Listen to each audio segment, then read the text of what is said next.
시청자 여러분 안녕하십니까. 오늘은 네 번째로 조성월 선생님을 모시고 올해 운세 전반에 대해 들어보는 시간을 갖도록 하겠습니다. 이렇게 나오셔서 고맙습니다. 네, 반갑습니다. 그동안 바쁘셨죠? 아니, 그냥 추우니까. 일주일에 한 번씩은 날씨가 상당히 춥습니다. 네. 오늘 지난번은 삼재에 대해서 말씀을 해주셨고 네. 오늘은 이제 어떤 부분에 대해서 말씀을 좀 해주실 건지. 지난 시간에 말씀을 드렸는데 삼재 뒤에 따라 붙는 팔란이라고 있어요. 팔란. 말 그대로 8가지 난리죠. 난리. 네, 그래서 이제 지난번에는 삼재풀이에 대해서 말씀을 드렸고 오늘은 팔란에 대한 8가지에 대해서 말씀을 좀 드려볼까 합니다. 궁금하네. 네. 지난번에 말씀을 드렸을 때 삼재는 이제 크게 물과 불과 바람으로 인한 재난, 또 이제 크게는 그렇게 나누고 작게는 도병재, 영려재, 기근재라로 이렇게 세 가지로 나눠볼 수 있다는 말씀을 드렸잖아요. 근데 이제 팔란은 그 중에서도 이제 더 세분화되는 8가지 난리를 뜻하는데요. 첫 번째는 배고픈 거, 두 번째는 목마른 것, 세 번째는 추운 거, 네 번째는 더운 거, 그리고 5번째 물난리, 6번째 불난리, 7번째는 병난이라 해서 질병을 뜻하죠. 그리고 이제 8번째로 칼이라고 하는데 아마도 그 칼은 도병재도 속하는 것이며 또 전쟁을 말하는 게 아닌가 싶어요. 옛날에 일상적으로 전쟁이 지금보다는 좀 크고 작은 전쟁들이 많았기 때문에 난리. 그렇죠. 난리가 많았기 때문에 그렇게 8가지로 이제 나누는 것 같아요. 근데 이제 그 중에서도 배고프고 목마르고 춥고 덥고는 어떻게 보면 인간들의 기본 의식주와 관련된 생존권에 연관된 이제 해당하는 것 같고요. 그리고 또 어떻게 보면 인간들의 본능적인 욕구이면서 그것은 어떻게 할 수 없는 자연에서 오는 거. 춥고 덥고는 어떻게 할 수가 없잖아요. 그렇습니다. 배고픈 건 더구나. 배고픈 것도 생리현상이고 본능이니까. 하지만 물난리 또 이제 불난리 이런 물론 어떻게 보면 이제 질병도 자연에서 오는 거기 때문에 인간의 힘으로는 어떻게 할 수 없는 천재지변이라고 할 수 있겠지만 요새 물난리 요새 특히 불난리가 많이 있잖아요. 그리고 물난리도 많이 있는데 그런 말 많이 하잖아요. 이거는 천재가 아니라 인재다. 미리 이제 막을 수 있는데 못 막거나 또 인간들의 무분별한 자연 파괴, 자연 훼손으로 인해서 자연에서 인간들에게 돌려주는 재해다. 그런 말도 있잖아요. 전반적으로 그렇게 이제 평가를 받고 있죠. 온난화 현상이라든지 지구 전체가 몸살을 앓고 있다. 그래서 물난리, 불난리 등등 자연재해로 오는 그러한 환란 중에 또 일부는 옛날에는 순전히 그것도 어떻게 자연재해로 봤지만 요새는 좀 인재로 분류를 해볼 필요성도 있지 않을까라는 생각이 들고요.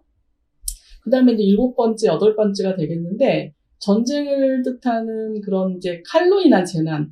그것은 어디까지나 인간들이 선택적으로 인간의 의지에 의해서 자초된 난리가 아닐까 싶어요. 인간 욕망의 최대 장점이지 않을까요? 그렇죠. 결과물, 산물이죠. 인간들의 욕망과 또 인간들의 또 이제 악의 선택, 악의적인 선택으로 인해서 파생된 결과물이 전쟁이라고 볼 수 있고요. 그 다음에 질병도 어떻게 보면 자연적인 거기 때문에 이 중에서 유난히 인간들이 자초해서 하는 것은 전쟁인 것 같습니다. 지금 전쟁이 있었기 때문에 인류 문명이 발전해 왔다는 그렇게 평가하는 역설인데 그런 것 같아요. 역설이지만. 전쟁을 하게 되면 여러 가지 다양한 형태의 발전적인 기기라든가 영토의 확장이라든가 이런 부분들이 일어나니까 그런 부분도 있는 것 같아요. 네, 맞습니다. 그다음에 삼재나 팔란은 이제 사람에게만 이제 국한된다고 볼 수 있는 건가요? 아니면 나라의 국운이라고 얘기하죠? 그런 부분에도 어떤 그것이 영향을 끼치게 되나요? 그러니까 삼재팔란이 사람에게만 해당이 되는 것이냐, 아니면 나라는 어떻게 보면은 무생명체로 볼 수 있는 거잖아요. 사람들이 모이는 무생명체인 이제 나라에도 국운의 삼재팔란이 영향이 있겠느냐는 질문이신 것 같은데 솔직히 말씀을 드리면 확실한 건 저도 잘 모르겠어요. 그럼 저희들은 물어봐요. 그런데 이제 제가 그래도 이제 무당으로서 개인적인 또 이제 경력이 오래된 무당은 아니지만 저의 어떤 사견을 말씀을 드리자면 국민 한 사람 한 사람이 모여서 형성이 된 게 결국은 이 거대 공동체, 집합체, 국가인 거잖아요. 그렇죠. 그러면 그 옛날에 그 프랑스의 어떤 왕이 그랬던 짐이 곧 국가다. 예. 그러니까 절대 군주 시대였던 그 옛날 이제 시대에는 어떻게 보면은 그 왕이 나는 뭐 왕이 되는 순간 죽을 때까지 왕을 하는 거잖아요. 그렇죠. 근데 지금은 뭐 내각제다 그 시스템은 바뀌었지만 어떻게 보면은 좀 너무 비약적인 표현일 수 있겠지만 5년제짜리 짧은 단임제 왕이 대통령이 아닐까. 저는 그렇게 생각하거든요. 민주주의의 한계 부분에서 권한을 5년 동안 행사할 수 있어요. 그렇죠. 뭐 내각제에서는 수상이 될 그렇죠. 것이고 우리나라 같은 경우는 이제 대통령이 5년짜리 왕이다. 저는 이제 개인적으로 그렇게 생각을 하는데 그런 맥락에서 살펴본다면 국군도 어떻게 보면 삼재 반란과 완전히 무관하다라고는 볼 수 없지 않을까라고 생각합니다. 결국 이제 국군을 결정하는 거는 국민들의 이제 그 단합된 모여있는 역량의 문제. 그렇죠. 이런 부분도 있지만 또 하나는 이제 국가 지도자가 누가 되느냐도 상당히 중요한 문제 아니겠어요? 네네. 그래서 특히 이제 국가의 운명과도 관련이 있는데 그래도 그 국민들을 대표하는 어떤 대통령의 그 운세와도 연관이 있지 않을까? 이게 너무 비약일까요? 생각을 하고 그래서 또 그 옛날에도 왕이 성군이 있고 폭군이 있고 왕 때마다 그 역사를 보면 이제 실록에 기록된 많은 그 역사에 이제 평가들이 있지 않습니까? 그리고 이제 지금 저희가 살고 있는 현대 사회에 있어서도 각 그 5년제 때 그 치적이 있잖아요. 대통령들의 치적에 대해서 살펴볼 때 뭐 지금 딱히 우리 대한민국에는 뭐 감옥에 가거나 뭐 비운의 어떤 극단적인 선택을 하거나 결과가 좋은 대통령들은 안 계셨던 것 같지만 현대 민주주의 현재 그 대통령들의 역사는 그렇죠. 네네. 그럼 최근에는 논란이 되고는 윤석열 후보 같은 경우는 최근에 이제 그 손에다가 임금 왕자를 쓰고 나왔잖아요. 네. 요거 부분은 삼재나 이런 부분은 팔락 이런 부분하고 관계가 있는 건가요? 윤석열 후보가 이제 올해 삼재니까 경자생. 그래서 미리 이제 그거와 연관돼서 왕자를 쓰고 나온 것이냐. 근데 저도요, 요 방송을 이제 일주일에 한 번씩 제가 나오잖아요. 그러면은, 어떤 내용을 갖고 가서 말씀을 드려야 될까. 사실 정치 이 평론이나 시사에 대해서는 전문가적인 훨씬 식견이 넓으시고, 박학다식 하신 분들이 많이 계시잖아요. 그러니까 제가 나와서 어줍잖게 뭐 정치평론, 시사에 대해서 이러고 저러고 얘기하는 거는 하는 저도 한계가 있고 듣는 분들도 불편하실 거예요. 단지 저는 이 자리에 나와서 말씀을 드리는 것은 온전히 무당으로서 생각하는 무당의 관점에서 보는 그래서 뭐 무당이라고 해서 뭐 어떤 제가 사실 여기에 출연하고 나서 댓글이나 주변에서 제일 많이 들은 얘기가 무당치고 똑똑하네? 그렇습니다. 무당치고 유식하네? 아니, 똑똑하고 훌륭하신 무당 선생님들 많이 계시거든요? 그런데 왜 무당은 무식해야 한다라는 그 등식 성립이 왜 된 건지. 그래서 최근에 산무 얘기도 나오는 거 아니에요? 네, 그래서 그 산무가 빗대서 나온 것 같아서 불편한 심기에 제가 처음에 이제 방송에 나오게 된 계기도 그거지 않습니까? 그렇습니다. 그런데 이제 뭐 다시 돌아가서 말씀을 드리면 손바닥에 지금 이제 윤석열 우리 후보가 왕자 쓴 걸 가지고 왕이 되고 싶어서 저러는 거다. 무당의 힘을 빌어서 주술적인 힘을 빌어서 정치를 할 것이냐, 이 나라를 국정을 운영을 할 것이냐, 많은 인신 공격들이 있었고 아직도 그 부분은 이어지고 있는 것 같아요. 있어요. 며칠 전에도 나와서 또 제가 불편했습니다. 그래요? 그 손바닥에 왕자 논란이 또 언급이 되더라고요. 언제까지 그 왕자 논란을 갖고 얘기를 할지 모르겠는데 저도 그때 생각했을 때는 이들이 공격하는 것처럼 왕이 되고 싶어서 대통령이 되고 싶은 욕심에 손바닥에 왕자를 쓰고 나온 것일까라는 생각을 했는데 여기 이제 방송에 나와서 이번에 어떤 얘기를 할까 삼재팔란에 관련된 말씀을 드려야 되는데 생각을 했을 때 생각을 이렇게 연이어하다 보니까 아니구나.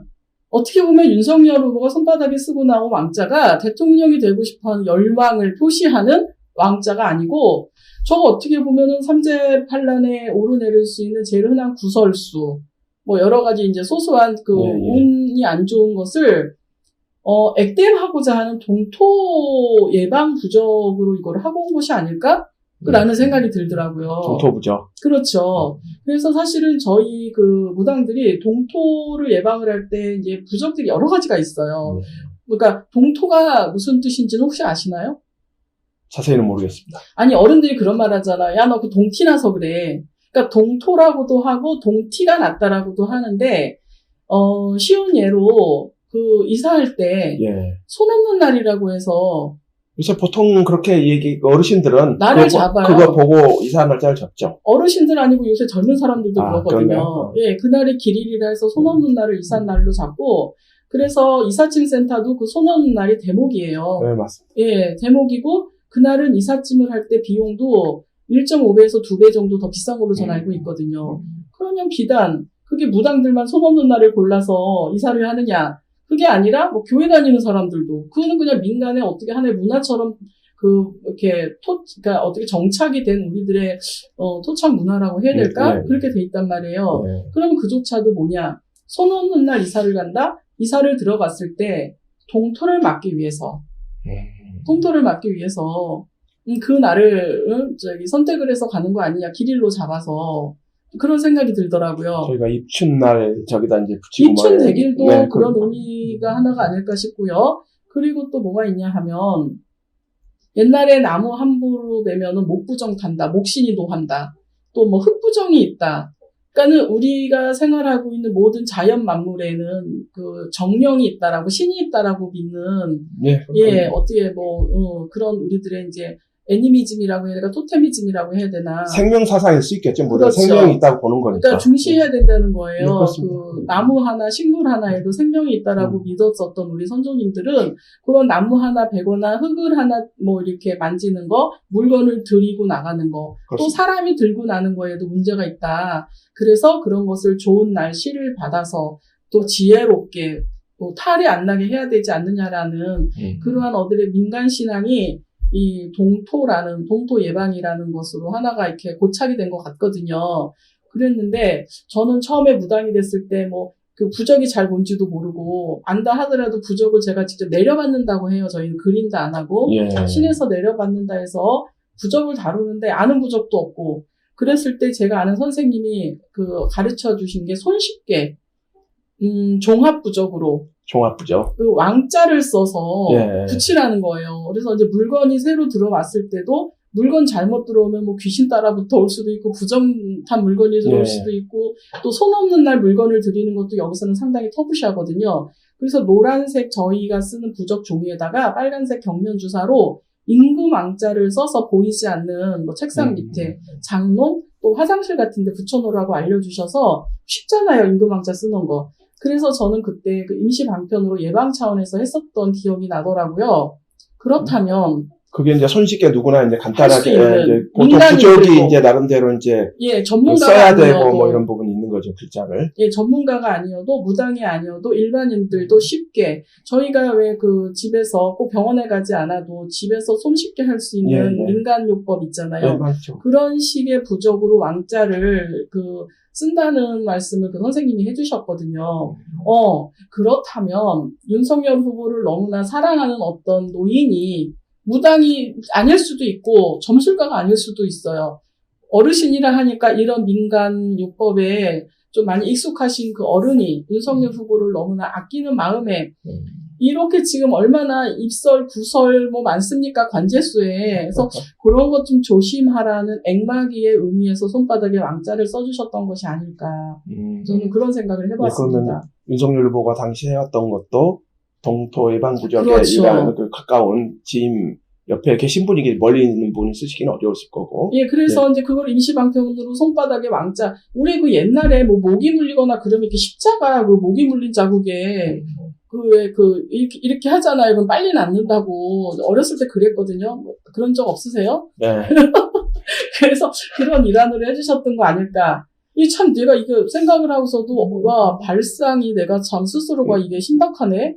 그러니까 그 부적이라는 보통 은밀한 부위나 보이지 않는 부분에 붙여놓은 건데 만약에 정말 그 양반이 대통령이 되고 싶은 욕심에 왕자를 썼다라고 한다면 말이 안 되는 게 소리가 썼겠죠. 원래 자기가 바라는 염원을 이제 이루기 위해서 부적을 쓸 때는 아시잖아요. 그리고 베갯잎 아니면 팬티 속옷 속에 뭐 아니면 안주머니 또는 지갑 안 보이는 은밀한 곳에 누가 알세라 지닌단 말이에요. 몸에. 근데 그거를 손바닥에서 보인 거는 저희가 동토부적이나 입춘대길 뭐 그런 부적을 할 때는 안 좋은 애군을 막기 위해서 딱 이렇게 뭔가 이렇게 보고 도망가라고 그리고 뭐 집안에 들어갈 때 어느 집에나 그 가게집에도 입구에 가면 뭐 그렇습니다. 호랑이, 매 그런 부적은 노출돼서 있잖아요. 예, 그래서 그런 의미의 왕자 부적이 아니었을까라는 생각을 저도 요새 해보게 됐어요.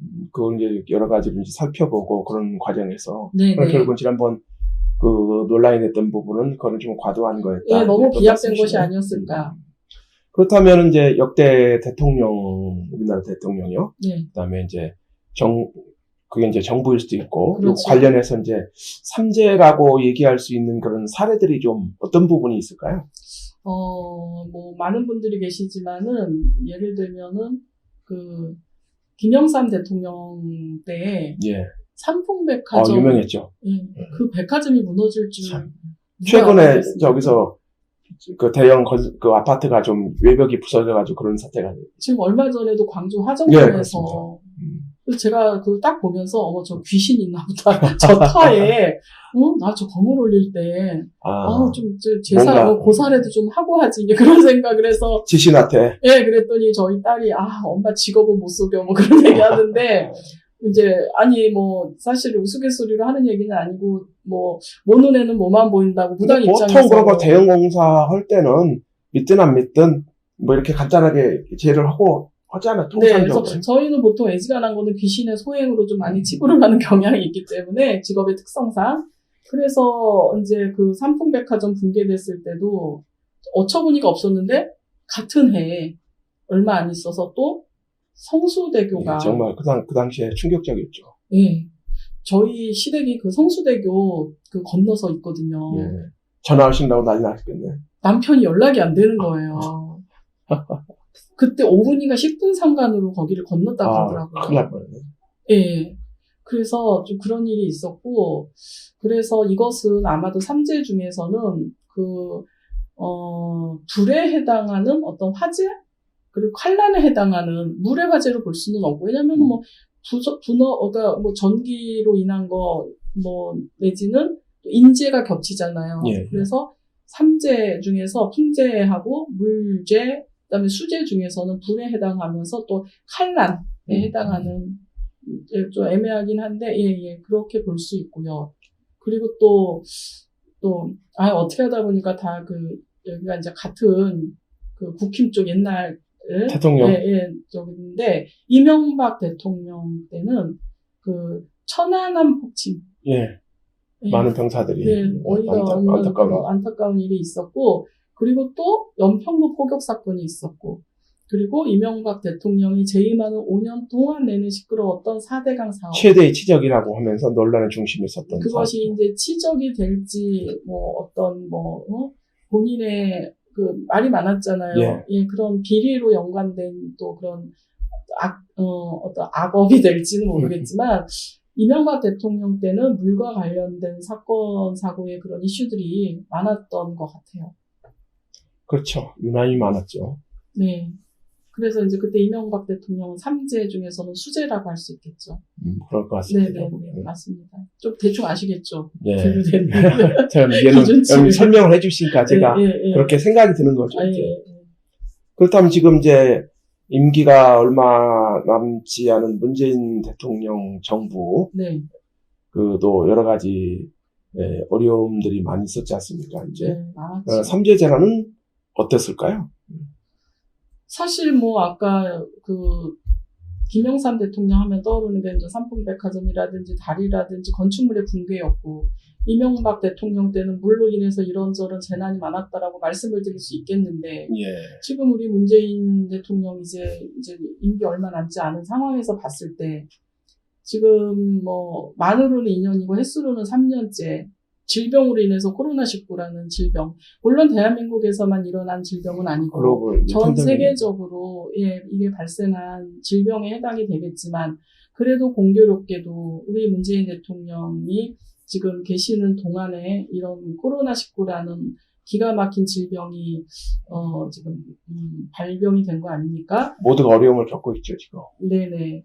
그리고 지금 어떻게 보면 우리 문재인 대통령이 촛불 정권이라고 하잖아요. 네. 시민들의 촛불 혁명으로 세워진 정부. 촛불 혁명으로 박근혜 대통령을 탄핵해서 교도소 보내고 그리고 그 위에 세워진 정부가 지금 문민 정부, 뭐 문재인 정부, 촛불 정부라고 이제 얘기를 하는데 제가 우스갯소리로 그랬어요. 어른들이 그런 말씀 하시잖아요. 너 저기 불장난하면 밤에 오줌 싼다. 옛날에 많이 들었죠. 촛불로 일어선 나라여서 그런지 유난히 문재인 대통령 그 집권하는 지난 5년 동안에는 화재가 너무너무 많았다. 화재. 얼마 전에도 그 평택 냉동창고에 네. 화재가 있었죠. 그 전에 이천 쿠팡이라든지 이런 작은 집의 이런 뭐 화재는 비일비재하고요. 대형 화재가 유난히 많았어요. 대형 화재가 유난히 많았고 삼재에 해당하는 모든 재앙은 다 있지 않았나. 그래서 오죽하면 그 이름을 해서 좀 희화하면서 문재앙이라고 그런 말들도 사실 많이 있었잖아요. 있었는데 유난히 그 문재인 대통령 그 집권하는 5년 동안에는 풍재, 수재, 화재에 해당하는 삼재가 다 있었고 그다음에 또 그 질병으로 인한 모든 그 우리들이 겪을 수 있는 삼재팔란에 해당하는 모든 악재는 뭐 다 치르는 5년이 아니었나 그런 생각을 해봅니다. 그럼 앞으로 다음 정부를 한번 저희가 얘기할 때 액땜을 한번 하게 되면 잘 된다는 얘기도 있잖아요. 그럼 다음에는 좀 잘 되겠네. 그 추운 겨울에도 왜 3한4온이라 하잖아요. 네. 그래서 뭐 며칠 이게 좀 막 추우면 좀 봐주는 차원에서 며칠은 따뜻하고 이제 그랬는데 뭐 완전히 100% 태평성대는 없는 것 같고 그리고 지금 저희들이 살고 있는 이 현대 사회가 언제나 늘 그 위험이 도사리고 있고 언제 어느 때 어떤 재난을 당할지 모르는 보병들이 도처에 있기 때문에 뭐라고 말할 수는 없겠지만은 그래도 지난 5년보다는 그래도 좀 나은 새로운 해가 되지 않을까라는 희망 섞인 그 마음과 그래요? 바람을 저희도 올해를 상당히 좀 희망의 해를 좀 바라봐야 되겠네요. 네. 그렇다면 국가도 이제 삼재팔란 비껴갈 수 없다는 얘기잖아요. 그런 것 같죠? 네. 국가도 삼재팔란에서 자유로울 수 없는 것 같다. 그런 말씀을 드려야 될 것 같아요. 그리고 또 옛날에는 나라에 이렇게 가뭄이 들고 기근이 들고 그러면은 임금님이 이거는 짐의 부덕의 소치다 이래가면서 그 백두산 천지라든지 태백산 신단수 같은 데서 천재를 지냈죠. 네, 그렇죠. 비가 안 오면 기우제를 지내듯이. 그리고 뭐였냐면은 이것은 짐의 이게 부덕이다.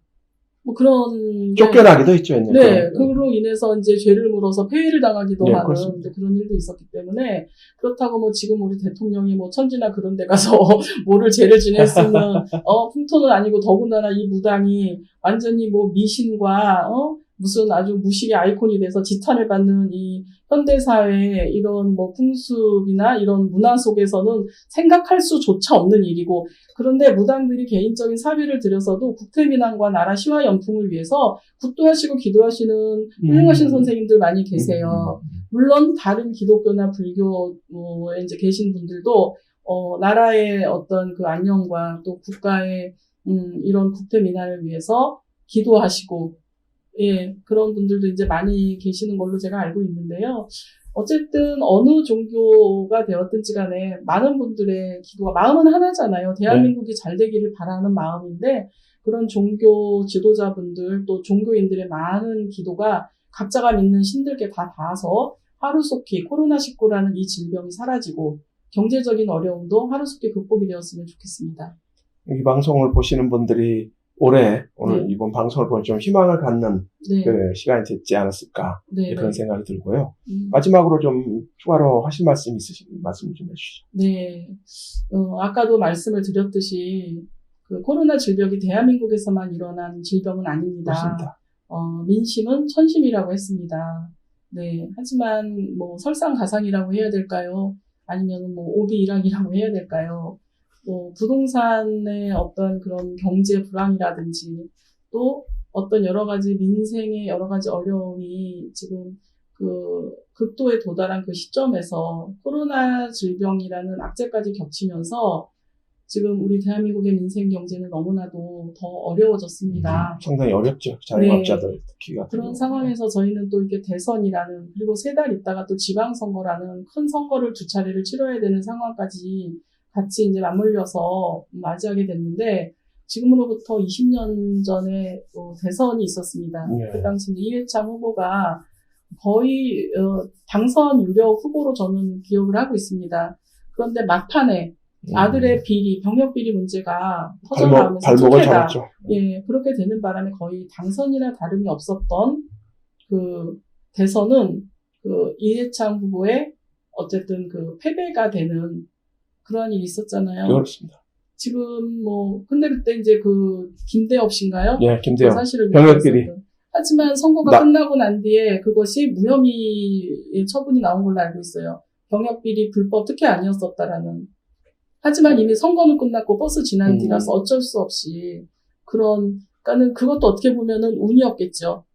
대응을 네, 잘못했고. 예, 그렇죠. 운이라고 봐야죠. 예, 운이 없었던 것이라고 생각이 듭니다. 근데 지금 그 당시와 비교를 해볼 때 그 병역 비리 특혜 의혹이라는 것만으로도 국민들의 공분을 사서 그 사람은 대선에 떨어지는 이해창 후보가 떨어지는 그러한 시절도 20년 전에 있었는데 지금 양당 후보들의 본인을 비롯한 가족들의 비리를 한번 보십시오. 요새 국민들이 말이 안 나옵니다. 어이가 없어서 이게 진짜 말이 안 나옵니다.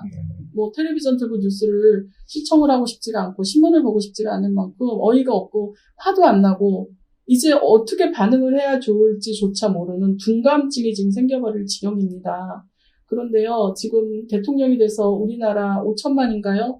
뭐 지난번에 누가 7천만이라고 윤호중 저기 국회의원이 얘기를 하는 것 같은데 5천만이 되었든 7천만이 되었든 지금 우리 대한민국 그 남녀노소 국민을 책임을 져야 하는 우리 새로운 대통령을 뽑아야 될 이 중차대한 시점에 본인들의 사리사욕과 또 본인들만의 안위를 위해서 국민들을 우롱하고 기만하려 든다고 한다면 눈 가리고 그것은 아웅하는 격이 될 것이고 하나님이 되었던 부처님이 되었던 또 저희가 믿는 신령님이 되었던 그 어느 신도 이와 관련된 모든 자들은 절대로 용서하지 않을 거라는 말씀을 꼭 드리고 싶습니다. 옛날에는 죄를 지으면은 그 선한 끝은 있고 악한 끝은 있다 해서 네 대에 안 받으면 자손대에서라도 그 벌은 받을 것이다. 뭐 그런 저주 섞인 어떤 악담이 있었는데 성경에도 그 말씀은 있어요. 구약인가 나오는데 죄를 지으면은 그 죄가 자여선 3, 4대까지도 벌을 받고 복은 1000대까지 받는다. 예, 저 인자하신 선을 행하라. 예. 결국 그것이 권선징악에 관한 말씀이신 것 같은데 우리 무속의 신령님들도 같은 말씀을 하고 계십니다.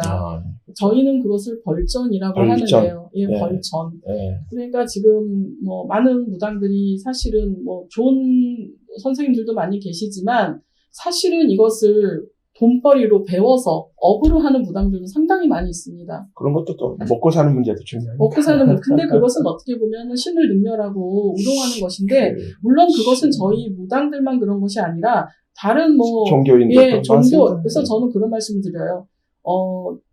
뭐 이렇게 종교 자체를 갖고 크게 어떻게 얘기를 할 수는 없지만 이 종교 전체가 선하고 도덕적이고 기준이 될 수는 없을 것이다. 그 종교라는 제도권 안에 갇혀서 바르지 못하게 행하는 종교 지도자들도 참으로 많이 있습니다. 뭐 스님이라고 다 인자하고 너그러운가요? 조폭 같은 스님들도 많이 계시더라고요. 맞습니다. 네, 아주 나는 그 고깃집이나 생선집에 와서 뭐 대놓고 메뉴판 보고 주문하시는 스님들을 보면은 승복이나 가발은 안 쓰시던가요? 가발은 최소한 쓰고 머리를 쓰든가. 예, 옆에 테이블에서 민망할 때가 정말 있습니다. 그리고 목사님들이라고 해서 다 인자하시고 사랑이 넘치시는 건 아니듯이 우리 무당들도 그렇습니다. 그것은 다 개인 차이고 각자의 문제인 것 같습니다. 하지만 그래도 그렇지 않으신 바른 길을 가고자 하는 많은 종교 지도자분들이 많이 계시기 때문에 그래도 1952년 그 6.25를 치르고 한강의 기적이라는 이 경제 그 어떤 과정을 거쳐서 지금의 경제대국 대한민국이 지금 이렇게 우뚝 서 있는 게 아닌가. 거기에는 정말 많은 종교 지도자분들과 종교인들의 그 열망과 기도와 바람이 저는 분명히 있다라고 생각을 하고요.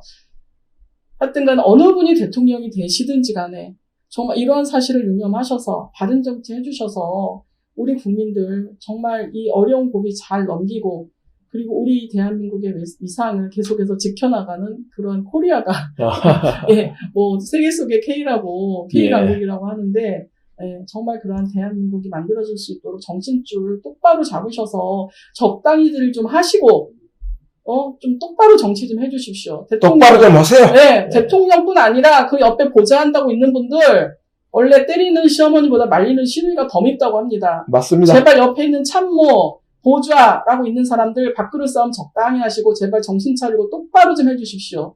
예, 이상입니다. 조성월 무당님의 한마디 실책이었습니다. 네, 앞으로 이런 말 좀 해볼까요? 미친 척하고 내가 하는 게 아니라 이게 신이 실려서 하는 거다. 막 그런 컨셉으로 방송 나가고 있습니다. 아, 네, 그런가요? 네. 그래서 오늘은 이제 4번째 방송인데요. 어쨌든 저희들 이 방송에 대해서 상당히 시청자들이 관심이 좀 높습니다. 아, 그런가요? 그래서 그 시청자들 중에서 좀 이렇게 여쭤보고 싶은 거 있으면 댓글을 좀 남겨주시면 그것들 방송에 참고하도록 하겠습니다. 뭐 그 개인적인 사주 그건 아니에요.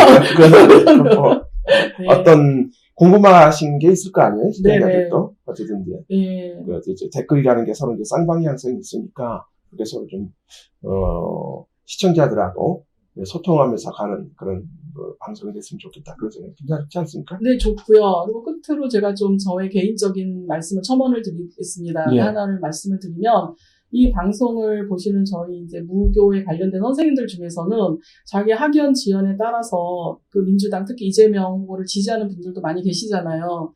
그런데 그렇죠? 왜 조성월이 너 나와서 편파적으로 윤석열이 지지하고 뭐냐 이제 그거에 대해서 이의 제기를 하시거나 이제 하는 분들이 계세요. 근데 저는 전화가 오나요? 예, 뭐 직접적으로도 오고 애들러서도 오고 하는데 저는 그렇습니다. 저는 이 무당이 되는 순간 저의 인간 조성월로서의 모든 삶은 없습니다. 신한테 기속이 됐고 다른 종교 지도자들도 그렇지만 특히 우리 무당들은 저희들이 모시는 신령님과 우리의 관계상 더 특히 그런 것 같습니다.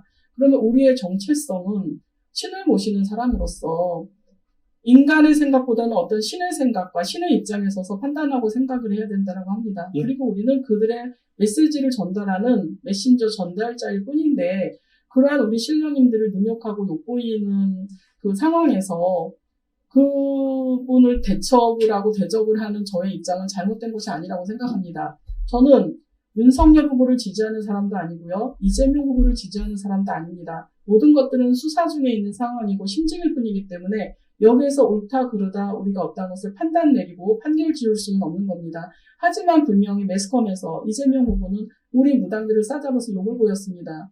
윤석열 후보, 자기의 라이벌인 윤석열 후보를 좀 비난하는 그 과정에서 비토하는 과정에서 무시하는 과정에서 우리 무당들을 끌어들여서 욕보였거든요. 저는 그 사실에 분노하는 거고 또 그것은 우리 신령님들께서도 상당히 그 기분이 나쁜 일일 거라고 생각이 들거든요. 허경영 후보가 내가 대통령이 되면 심상정 후보 부통령 시켜줄 테니까 걱정하지 말라고 그랬더니 거기에 그 장혜영 의원이 그걸 위로라고 하는 것이냐 상당히 언짢다라고 심상정 의원이 폭망하고 있구만. 그런 이제 그 뉴스를 봤거든요. 그런데 하물며 우리 무당들이 모시고 있는 모든 신들을 도매급으로 싸잡아서 비난하고 무시한 이재명 후보에 대한 저는 제 개인적인 입장에서 지금 얘기를 하는 것인데 적어도 무당이라면 내가 같은 뭐 지역이 됐든 학연이 됐든 지지하는 후보가 됐든 일단은 신령님의 입장에 서서 편을 드는 게 무당의 마땅한 도리가 아닌가라는 생각을 하고요. 그 예수님도 그런 말씀 하셨잖아요. 너희가 나를 부인하면 나도 저 위에 내 아버지 앞에서 너를 부인하겠다.